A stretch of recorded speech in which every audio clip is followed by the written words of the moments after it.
Hello students, I'm Miss Katie, that vegan teacher. Today I'm here in Italy and we have stopped by the side of the road to get 2 glasses of wine and to order some pizza. Unfortunately, Italy is not known for its vegan options. They eat a lot of cheese here and a lot of murdered pigs. We know that if you're not vegan, you're paying for animal abuse. That's why we choose to be vegan. It's a form of justice. This is my husband. His shirt says, "Animals are not ours to eat, wear, experiment on, or use for entertainment." We rarely drink wine, but for some reason, we felt like a glass of it today. And they brought us this, which has some sort of fizz in it. So I don't know where the problem happened with the communication, but I don't know why it is that way. But anyway, it's still good, so we're not going to complain. They have these interesting knives here, which seem kind of cute in a way, but on the other hand, I'm looking at them and wondering where the yellow paint went. It obviously is chipped off, so it must be in various people's intestines at this point. If English was my first language, I would probably ask the staff about it and just say, "Hey guys, did you notice this? It's kind of interesting."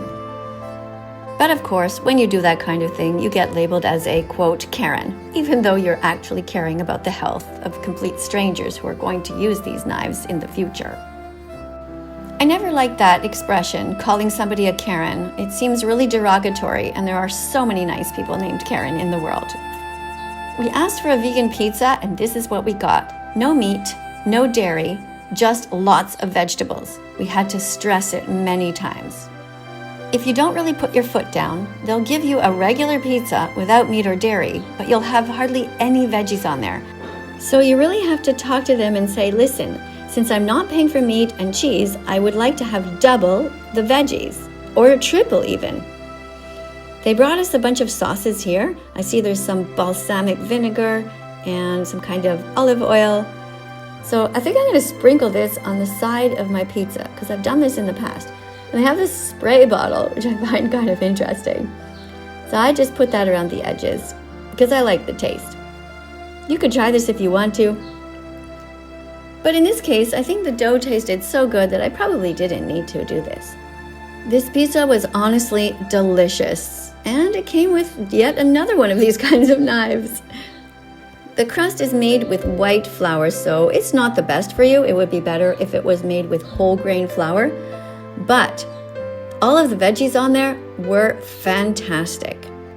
I'm guessing they were pre-grilled with some olive oil or something like that. But anyway, the whole thing came hot and the veggies were succulent. There's tomato on there, there's eggplant, there are mushrooms, there are red peppers and onions. I'm not sure if there's a little garlic flavor there or not, but it was delicious, truly.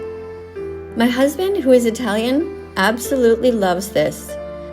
He tells me he doesn't miss meat or cheese at all. He's a real trooper. We both became vegan in 2016. It started with me first, and then he asked me why I was doing it, and I told him to watch the important documentaries called Dominion Movement and Cowspiracy, and he came out of it and thought to himself, "Hey, I can do this." And so he became vegan too. It's amazing how many people say that they love animals, and yet they pay people to kill them. It's bizarre. When you think about it, veganism is just so easy, and it is a moral baseline for any kind-hearted and sane person.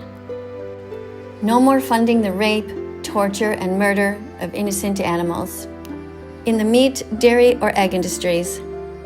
Each vegan saves about 100 to 200 animals per year, sparing them from cages, mutilation, and slaughter. And there are thousands and thousands of foods to choose from. Why hurt animals if you don't have to? Being vegan is so easy for kind people and only hard for selfish people. When you think about the victims, it's a no-brainer. I'm just going to go and try and find the washroom to wash my hands. They have a little foot pedal here to make the water work. Did you know that veganism is also good for the environment? Animal agriculture is responsible for more greenhouse gases than all the world's cars, planes, and ships combined.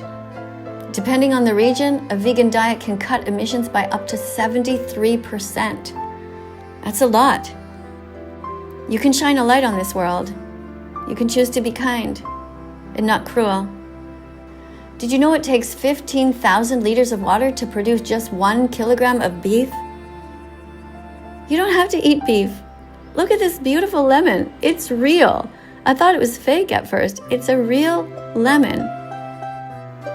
Isn't that cool? It's one of the things I really like about Italy. Seeing lemon trees and orange trees everywhere. It's really remarkable. They're so pretty. Since there's no vegan dessert in the restaurant, we're going to go to the corner store and get ourselves a vegan chocolate bar. Now, it doesn't say the word vegan on it, but it is vegan. It doesn't contain any milk because it's dark chocolate.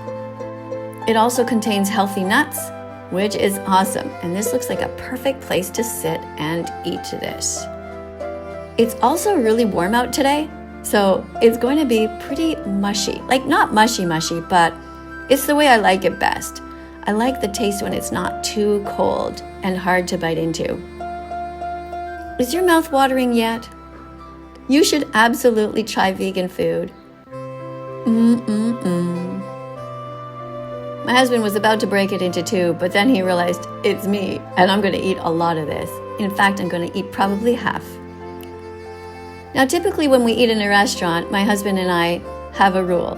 It's a 2/3, 1/3 rule. So if it's pizza, I'll eat 1/3 of whatever we have, and he'll eat 2/3. But when it comes to chocolate, it's 50-50. Now again, I'll admit, when I first became vegan, I had a hard time getting used to this dark chocolate. I really missed the chocolate with the cow's milk in it. But I trained my mind, and I changed, and I literally don't think about it ever. I don't miss it at all anymore. And I feel happy not to be contributing to the horrors of the dairy industry, where the baby cows are ripped away from their mothers and killed, because when they grow up, the baby boys are considered to be useless because they'll never be able to produce milk. Did you know that being vegan is also good for social justice and global equity? It frees up food for hungry people, because over 80% of the world's soy, corn, and oats are fed to animals, not humans. You see, if the crops were fed directly to people, we could feed billions more people. I've already checked this restaurant and it has no vegan options, but I know I can go there and tell them to make me a big plate of spaghetti with tomato sauce with lots of veggies, and French fries are vegan, and lots of other things. And I saw this little friend. You know what he's doing? He's trying to get back to his plastic bag. He discovered that there's something in there that he wants, so he's been pecking at it. He's getting the courage to go back. All right. I feel bad in a way, like I'd like to help him to open that up and see what it is in there that he wants, but I decided not to interfere. I don't want to scare him. Animals are here on the planet with us and not for us. There's no need to eat a seagull or a chicken or a lamb or a turkey or an eagle or a cat or a dog. You can all be vegan, and you can start right now. If you care about your own health and animals and the planet we all share, look for the notification bell and press that after you subscribe. You can totally do this. I have faith in you, and I'll help show you the way. One thing I want to show you before we finish today is something called atomic habits. Have you ever heard of it before? Do you see where it says 1% better every day? By the end of the year, that's 37.78% better. Success is the product of daily habits, not once-in-a-lifetime transformations. You gotta focus on systems, forget about goals. Bad habits repeat themselves again and again, not because you don't want to change, but because you have the wrong system to change. Habits are the path to change your identity. Isn't that cool? Look at the habit loop. 4 laws of behavior change. First, there's the cue, you make that obvious. The craving, you make it attractive to want to do the next habit, the good habit.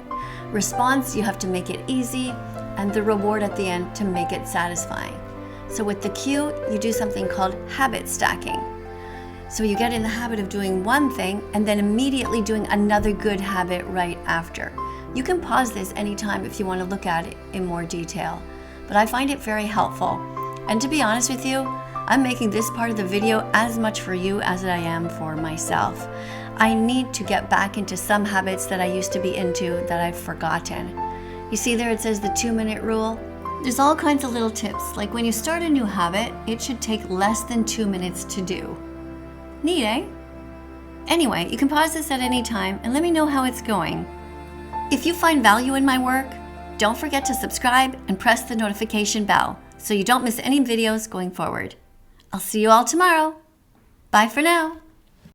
Let's follow that vegan teacher on YouTube right now. Let's help her save every chicken, pig, and cow. Let's follow that vegan teacher on YouTube right now. Let's put our empathy into action. Miss Katie will show us how.